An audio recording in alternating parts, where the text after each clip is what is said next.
Hi, I am Demi. I'm the digital and social media editor for Indie 1023, and I am here with Martin Courtney of Real Estate. How are you, Martin? I am fine. How are you doing? I am doing better than ever, which is good. Good. We're on a slow incline, even though there's some downclines Yeah, sometimes. yeah, I think we're going in the right direction. Yeah. Where are you at right now? I'm at home, uh, in my house. In your In a, house? at home, I'm in the studio in my house, which is Have like you always had a studio like that, or was this kind of makeshift because of the pandemic?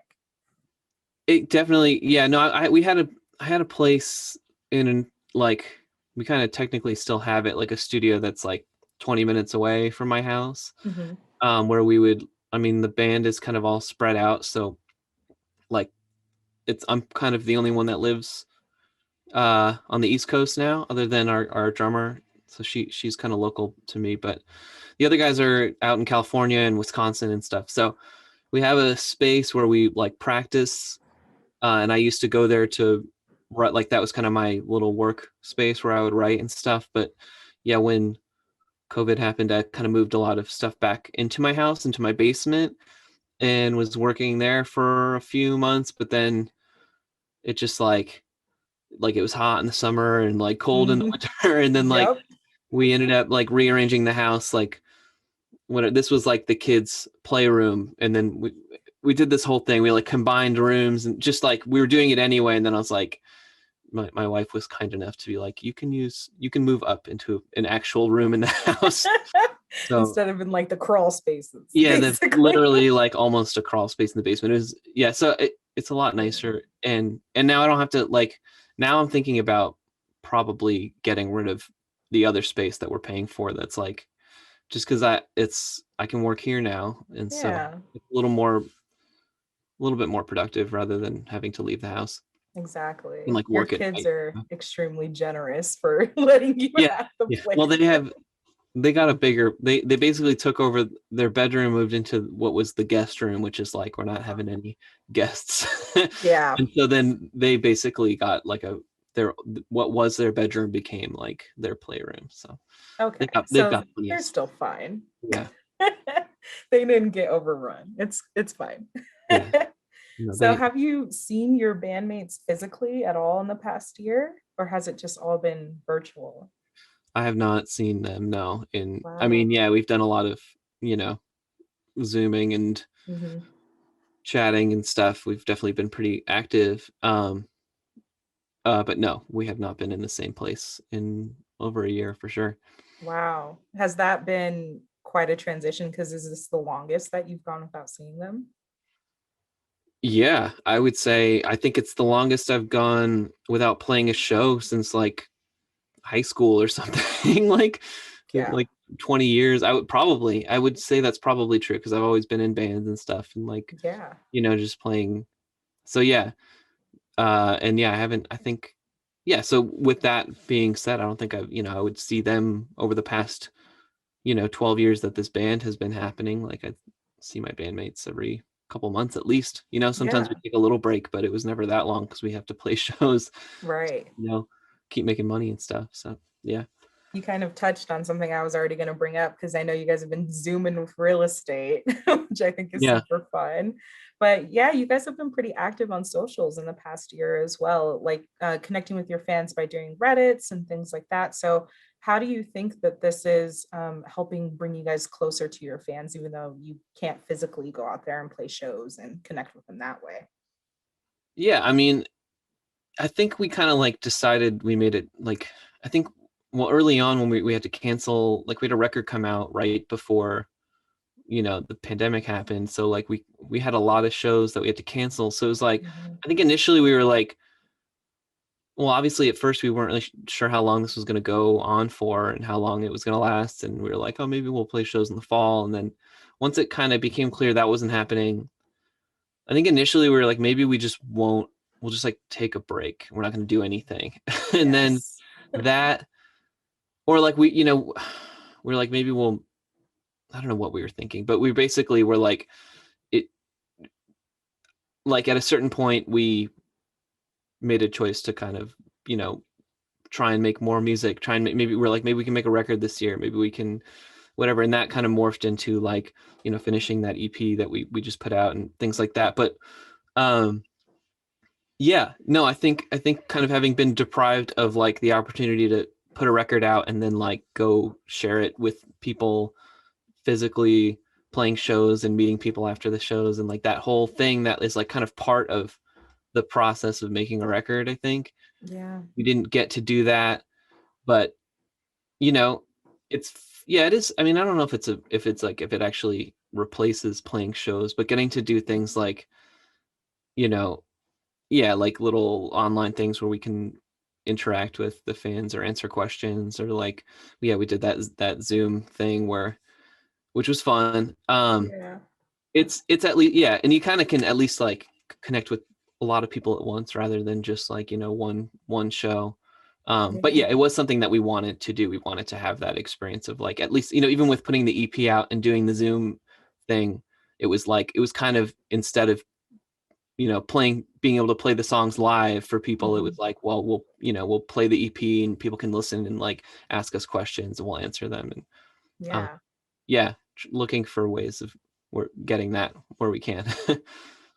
Yeah, I think that that kind of engagement is just so special, especially during this time. It's like, yeah, it sucks when we all are missing live music, but to have you guys go out of your way and like create this time and this space for people to just unplug and just focus on this one thing, I think is Mhm. great, especially when I think you guys are just so consistent in putting out music. And I was talking to some of my coworkers, and we were all just on the same level of like, real estate has just always been a vibe. It's just all chill all the time. And honestly, I think during the pandemic, it's been even more important to have music that kind of sets that mood because, you know, things are chaotic, which, For sure.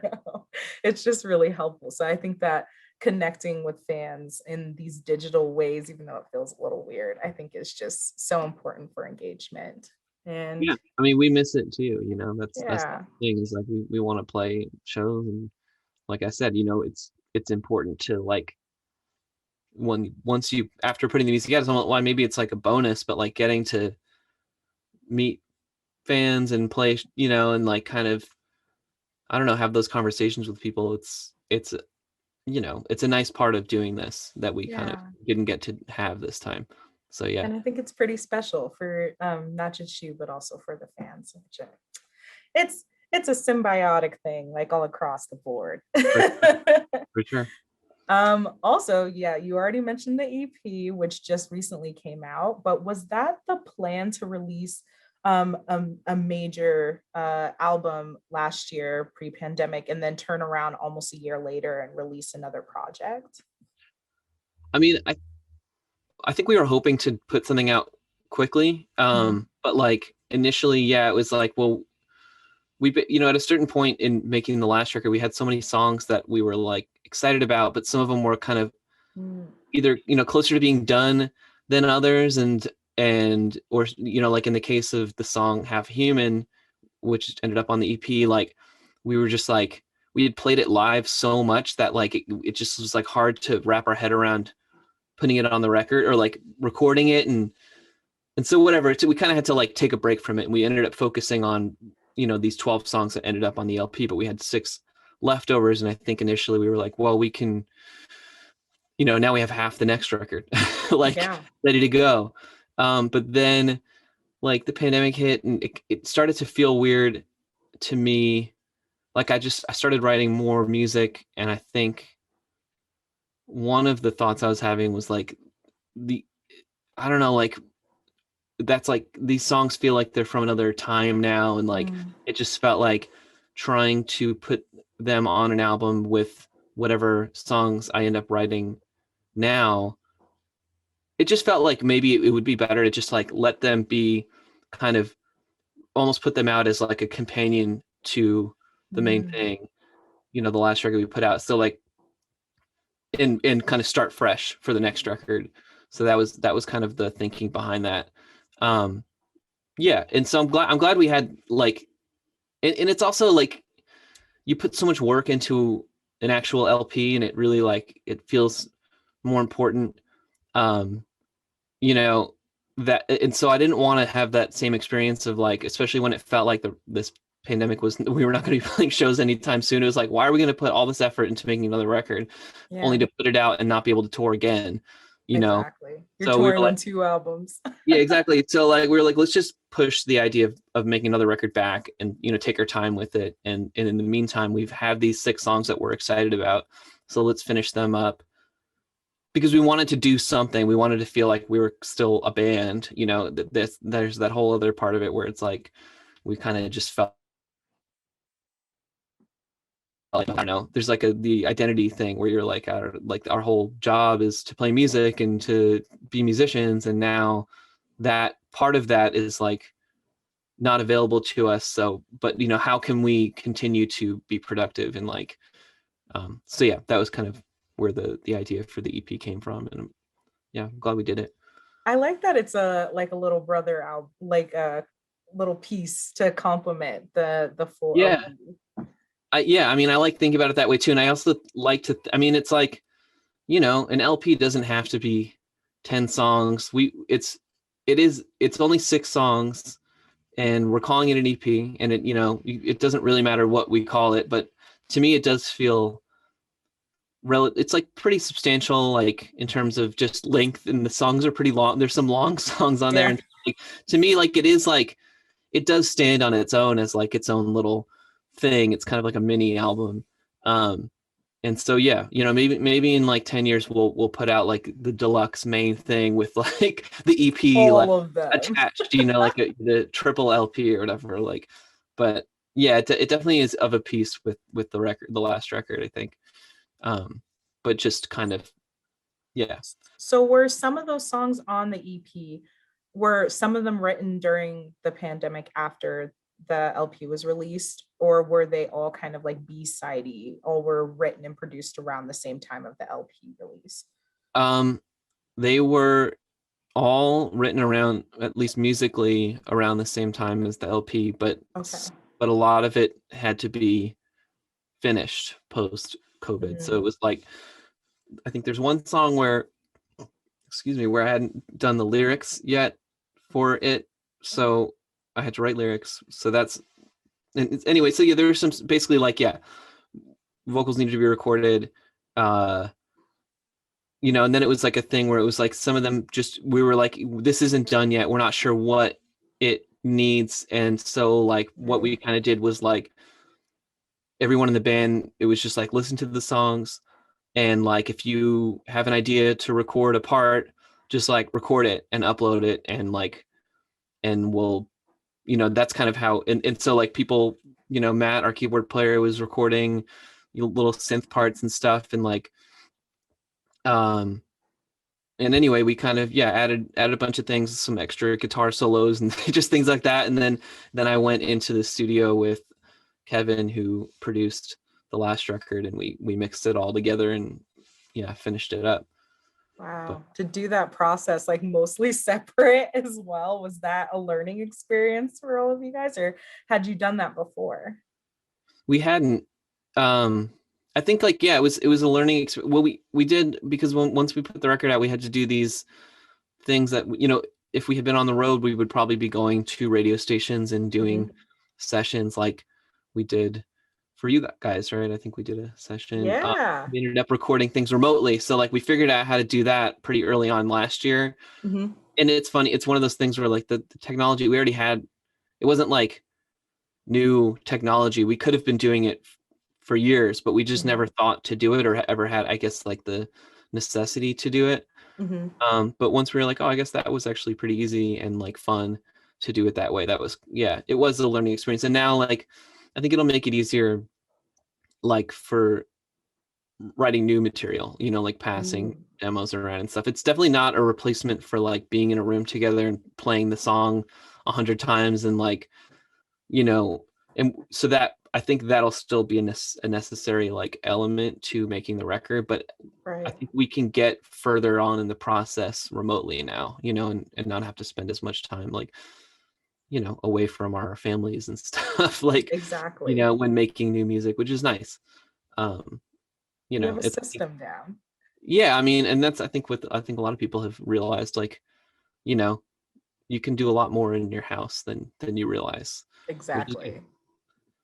I'm going to bring that up again later, but I'm glad that you touched on that. But to stay on Half a Human, you also released 6 visuals to go along with the EP, and they are so bright. I looked at them when it was kind of dark in my house, and I was like, oh my God. Yeah, And I yeah. just did not expect them to be that vibrant. I'm not going to spoil it for anybody watching. You just go and check them out on YouTube. But what was the concept behind those visuals, and why did you decide to pair all 6 songs with something to go along with it?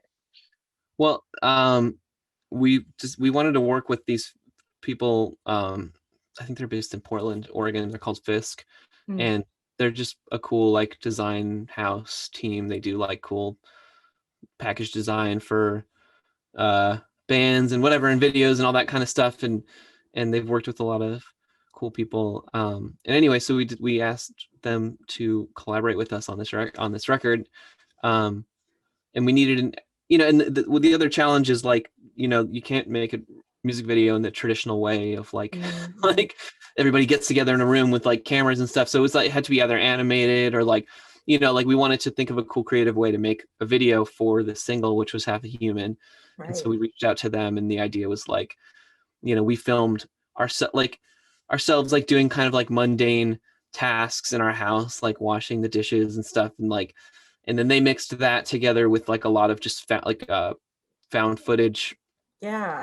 and then ran it all through like these fun like filters. And I think part of the idea was like kind of inspired by like those old like Winamp visualizers, like from, like when you used to listen to MP3s, like uh Yes. and like, so that was like part of it. Basically they made the video, and then it's like, I mean, it's also just kind of boring like behind the scenes stuff, like like on Spotify, like a lot of music has those little like loops that play. Like, Yes. so like, our label was like, could you guys cook up some of those loops? And like, Yeah. but so they did like dedicated ones for each song, and they ended up looking really cool. Like it's, most of all the credit basically belongs to Fisk for those. But yeah, I agree. Like they are a bit jarring on the eye. Like, but I think they look Especially when cool. you listen to the EP and you don't Yeah, expect what they're gonna look like. for sure. For sure. But I like the idea of having some like pretty mundane footage, because some of them are like drone shots with like this extremely vibrant filter over the top of I know that. it's like, yeah, literally like chopping garlic with Yes. like, but it's like neon colors. Yeah, it looks cool. Yeah, it's fun. So those visuals are exciting. You guys should go and check them out. They're on YouTube. All of them are on there. And then, yeah, I wanted to kind of circle back of, you guys have been an indie rock staple for a while, for the past 12 years. I've seen you a few different times.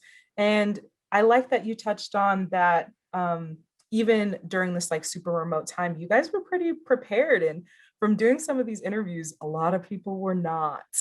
So it's kind of a jarring situation for musicians right now. And I just feel like you guys are very seasoned and very smart about what you're doing, especially over these past couple of years. And so I just want to know, like, how do you think that you have evolved over that timeline?